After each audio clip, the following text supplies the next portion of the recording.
Ya pemirsa, kami baru saja mendapat informasi bahwa telah terjadi longsor di Manado, Sulawesi Utara. Kita sudah terhubung dengan Kakansar Manado dengan Bapak Marsono. Selamat siang Pak Marsono. Selamat siang Mas Rendra. Ya Pak Marsono, terkait dengan banjir bandang di Sangihe, apakah ada informasi terbaru yang bisa kami dapatkan? Ada berapa jumlah korban sejauh ini Pak? Oke Mas Rendra, saya sampaikan bahwa musibah yang di Sangihe, Kecamatan Tahuna, bahwa sampai saat ini ada 3 korban meninggal dunia.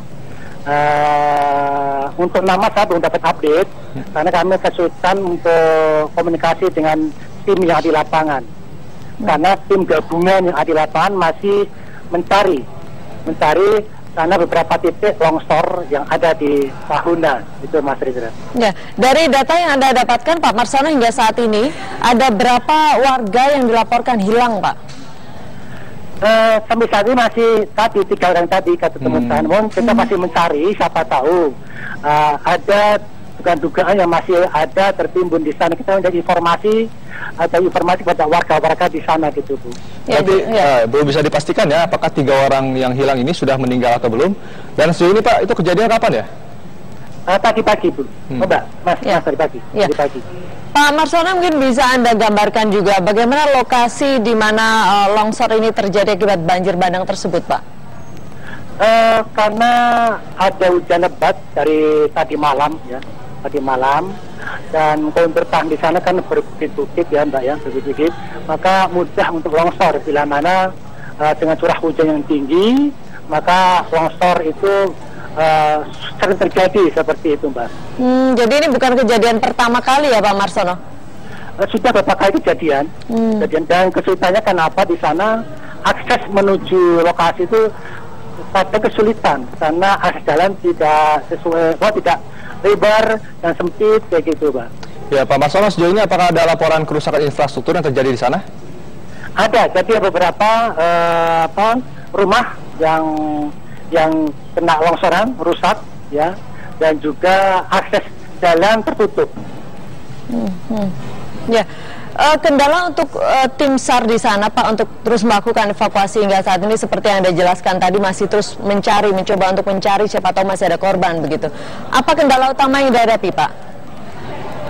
Yang jelas di sana kan pulau kecil Pak ya, dan untuk personil terbatas juga, gabungan ya, dari Basarnas, dari TNI Polri, dari BPD, dan petugas yang ada di sana. Dan juga tempatnya itu berjauhan antara yang satu dan yang lain tempat yang longsor ini, karena beberapa tempat yang longsor itu.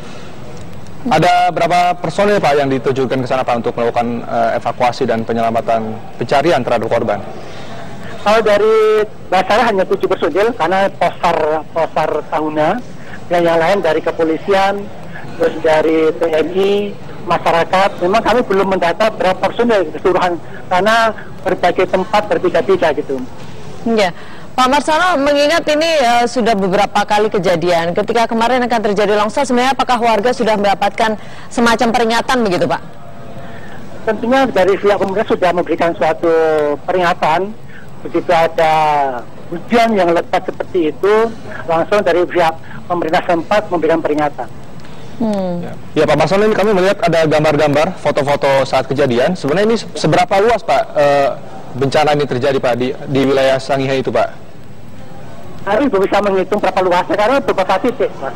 Beberapa titik ini banyak yang longsor yang kena ada banjir bandang, seperti itu. Jadi kami belum bisa menentukan berapa luasnya seperti itu. Ya, diperkirakan ini hingga saat ini apakah dari informasi di lapangan anggota Anda, apakah juga masih ada kemungkinan banyak warga yang masih belum ditemukan begitu Pak? Ini baru duga-dugaan, duga-dugaan barangkali masih ada. Namun dari tim gabungan di pecah-pecah dengan sektor mana seperti itu. Jadi upaya untuk memudahkan, mempersingkat waktu agar cepat ditemukan. Ya, ini mengingat lokasinya juga kepulauan, tentunya agak sulit begitu Pak ya untuk bisa memasukkan alat berat juga, itu yang dihadapi Pak? Ya, jelas.